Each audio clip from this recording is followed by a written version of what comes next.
السلام علیکم، آپ دیکھ رہے ہیں ڈیلی بزا۔ میں منیر میمن ایک بار پھر سے آپ کی خدمت میں حاضر ہوں۔ آج کے پروگرام کا آغاز ہم کریں گے ایک بہت ہی افسوسناک اور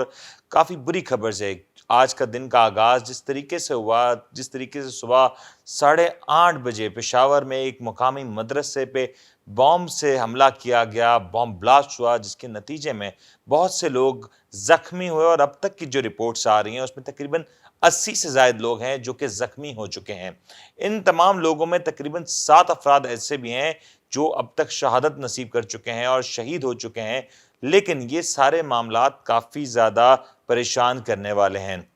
جس طریقے سے پاکستان میں معاملات چل رہے ہیں، ربیع الاول کا مہینہ ہے اور کافی زیادہ ہم دیکھ رہے ہیں کہ ریلیجس ایکٹیویٹیز اپنے عروج پہ نظر آتی ہیں، تو اسی موقع پہ اس طرح کی ایکٹیویٹی کا ہونا یقینی طور پہ پاکستان کے دشمنوں کی ایک اور گھناؤنی سازش نظر آتا ہے۔ پاکستان جو کہ کافی زیادہ معاملات میں گھرا ہوا نظر آتا ہے، چاہے وہ بات ہو انٹرنل پالیٹکس کی، اکانومی کی یا دوسرے دیگر معاملات کی، وہاں پہ اس طرح کے حادثات کا ہونا اس بات کو مزید یقینی بنا دیتا ہے کہ پاکستان کے دشمن آج بھی طاق میں بیٹھے ہیں کہ پاکستان کو کسی نہ کسی طریقے سے ڈی اسٹیبلائز کیا جائے۔ ہم نے اس سے پہلے بھی دیکھا تھا کہ پشاور میں جس طریقے سے اے پی ایس پہ حملہ ہوا اور جس طریقے سے 130 سے زائد لوگ اپنی جانوں سے جانے گنوا بیٹھے، اور یہی کچھ ایک بار پھر سے ریپیٹ کرنے کی کوشش کی گئی۔ فارچونیٹلی کہا جا سکتا ہے کہ نقصان کم ہوا اور کمپیریزن اس پچھلے حملے کے، لیکن ابھی بھی یہ نقصان کافی زیادہ بڑا تھا، کیونکہ 5 سے 6 کلو گرام کا بام تھا جو کہ مدرسے کے باہر پلانٹ کیا گیا، اور اس کو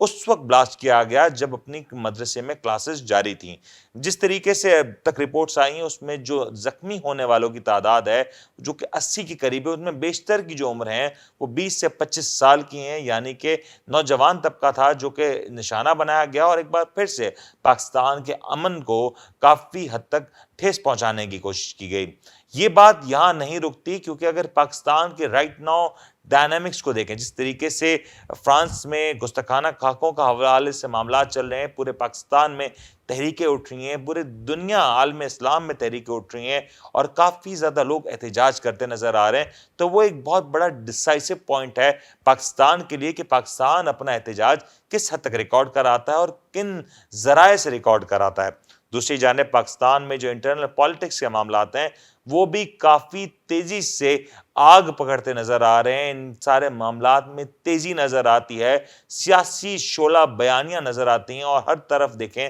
تو ایک ہی بات نظر آتی ہے: احتجاج، احتجاج اور صرف احتجاج۔ اس تمام موقع پہ اپوزیشن کے جو معاملات ہیں، اپوزیشن جس طریقے سے یونائٹ ہو کے ایک پلیٹ فارم پہ جمع ہے، دو کہ ان کا ایجنڈا ابھی تک کلیئرلی سامنے نہیں آیا۔ کیا ان کا ایجنڈا پاکستان میں ڈیموکریسی کا قیام ہے؟ صحیح معنوں میں اگر دیکھا جائے تو ڈیموکریسی کا تسلسل تو پاکستان میں ہوتا ہوا نظر آ رہا ہے، لیکن اس کے باوجود اگر ہم دیکھیں جو دوسرے معاملات ہیں، جس طریقے سے گورنمنٹ کہتی ہے کہ وہ اپنے اپنے معاملات کو، اپنے اپنے کیسز کو دبانے کے لیے اپوزیشن اس طرح کے حربے استعمال کر رہی ہے، تو اپوزیشن کہیں نہ کہیں اس بات پہ ڈیوائیڈڈ ہے کہ کیا وہ یہ احتجاج محض خان صاحب کے استعفے کے لیے کر رہی ہے، محض پولیٹیکل گین کے لیے کر رہی ہے، یا عوام کی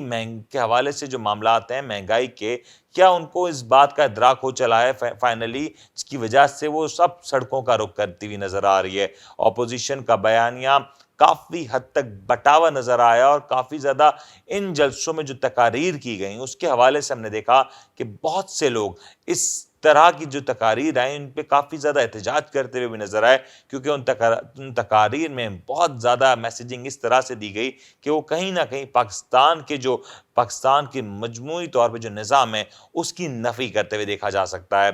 آگے کیا ہونے جا رہا ہے؟ پاکستان میں معاشی استحکام فی الحال کسی صورت موجود نہیں، دو کہ ڈالرز کی جو کمی تھی، جو ڈالرز کی قدر میں کمی ہوئی وہ کافی زیادہ سگنیفیکنٹ رہی، لیکن آنے والے 2 سے 2.5 سال کہہ رہے ہیں کہ پاکستان تحریک انصاف کی حکومت کے لیے ڈیسائسو ہوں گے۔ پی ٹی آئی کے لیے اگین ایک بہت بڑا چیلنج ہوگا۔ جس طریقے سے معاملات آگے چل کے انفولڈ ہو رہے ہیں، جس طریقے سے چیزیں بہتر ہونے شروع ہو رہی تھیں، وہاں پہ اگر پاکستان میں انٹرنل پالیٹکس اس طریقے سے عروج پہ آئے گی تو یقینی طور پہ یہ بات واضح ہے کہ پاکستان ایک بار پھر سے عدم استحکام کا شکار ہو سکتا ہے۔ اس کے ساتھ ساتھ اگر ہم ایک اور چیز کو دیکھیں تو پاکستان میں مہنگائی کا تناسب جس طریقے سے بڑھا اس کو کافی حد تک گورنمنٹ کے جو کہنا ہے، گورنمنٹ کا جو چانس ہے وہ یہی نظر آتا ہے کہ کارٹیلز فارم کیے گئے ہیں اور گورنمنٹ کو ڈی اسٹیبلائز کرنے کی کوششیں کی جا رہی ہیں، جس کی وجہ سے مصنوعی طور پہ مہنگائی اور چیزوں کا بحران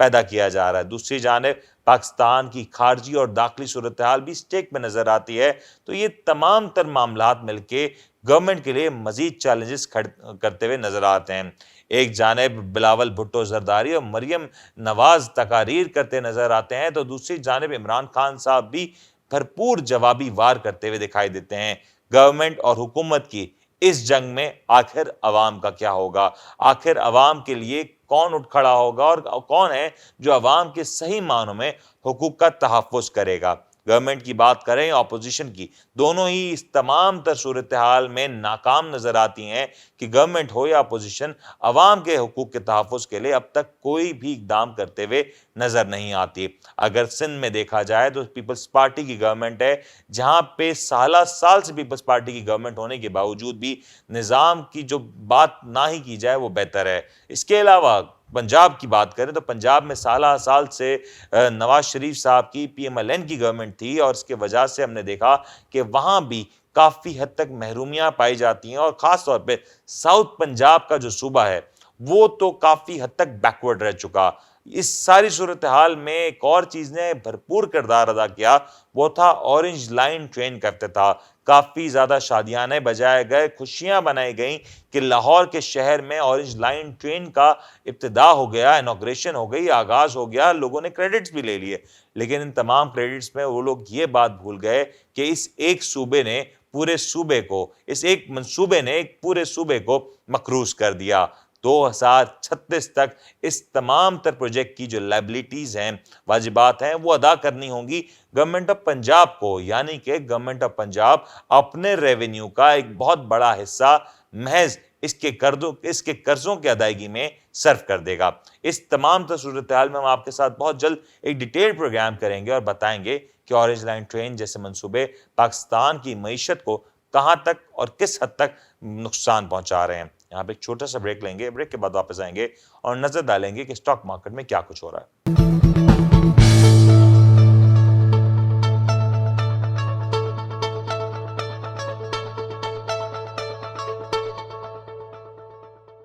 ویلکم بیک۔ ابھی ہم بات کر رہے تھے پاکستان کی اوورآل صورتحال کی، خاص طور پہ داخلی اور خارجی صورتحال کی بات کریں تو پاکستان کے لیے چیلنجز مزید بڑھتے ہوئے نظر آ رہے ہیں۔ گورنمنٹ کے لیے اکانومی جہاں ایک بہت بڑا درد سر ہے تو وہیں اکانومی کا استحکام بھی کہیں بھی کسی صورت نظر نہیں آتا۔ اسٹاک ایکسچینج کے نمبرز کی طرف ہی نظر ڈالیں تو آج کی جو پرفارمنس ہے وہ کافی زیادہ مایوس کن نظر آتی ہے۔ جس طریقے سے انڈیکس ٹریڈ ہوا 41,381 کی سطح پہ آج انڈیکس کی کلوزنگ نظر آئی، جو کہ 468 پوائنٹس کی کمی کے ساتھ ریکارڈ کیا گیا۔ آج مجموعی طور پہ 1.12% کا نیگیٹو ٹرینڈ دیکھا گیا، یعنی کہ آج انڈیکس نے اپنا لوئسٹ لیول رہا وہ 41,327 کا رہا اور جو انڈیکس کا ہائیسٹ لیول رہا وہ 41,922 کا رہا، یعنی کہ انڈیکس میں والیٹیلٹی بھرپور طور پہ نظر آ رہی ہے۔ انٹراڈے چارٹ کی طرف نظر ڈالیں تو ہر طرف ایک ہی چیز دکھائی دیتی ہے کہ جس طریقے سے انڈیکس نے اپنا آغاز کیا آج کے دن کا وہ کافی حد تک پازیٹیو تھا، حوصلہ بخش تھا،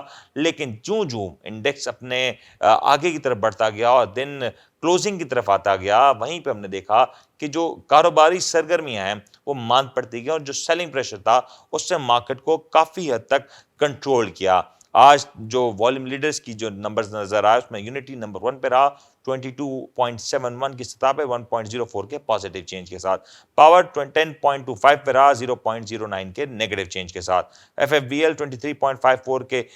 سطح پہ کلوز ہوا، اس میں 0.97 کا پازیٹیو چینج رہا، پی آئی بی ٹی ایل 13.31 پہ کلوز ہوا 0.14 کے پازیٹیو چینج کے ساتھ،